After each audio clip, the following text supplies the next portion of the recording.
Hey everybody, what's up and welcome back to today's video guys. And today guys, I'm going to go ahead and be showing you how to add your Venmo QR code to Canva.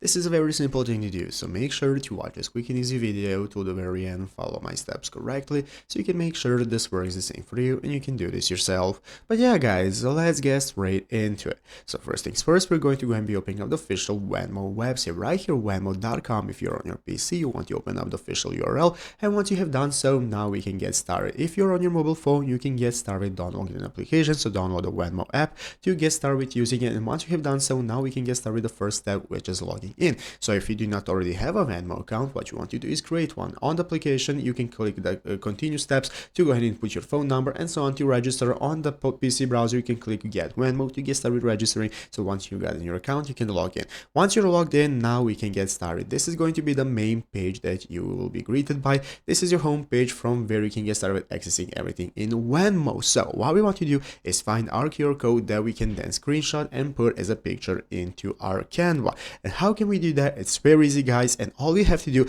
is just go right here and click our profile picture in the bottom right corner. In the bottom right corner, by clicking the Me section, it's going to open up our account settings. These are our account settings from where we can get started, and as you can see right here at the top of the screen, we have our profile picture. Here is our profile picture, and guys, as you can see in our profile picture, we have this circle right here. This is the circle that we want to access. So you can click this circle that looks like a QR code, and once you click on it, this is going to open up your QR code for your Venmo. This is the QR code that people can scan, and then they will be able to pay you using Venmo. So what you want to do is open the QR code and save the image. Then you can use that image and upload it wherever you want, to whatever social media or to Canva for yourself. So go to Canva and get started uploading that image there, so people will be able to scan it and pay it using that, and it's easy as that. So I hope this video was helpful. If it was, make sure to leave a like, subscribe to the channel. So thanks for watching, take care and bye.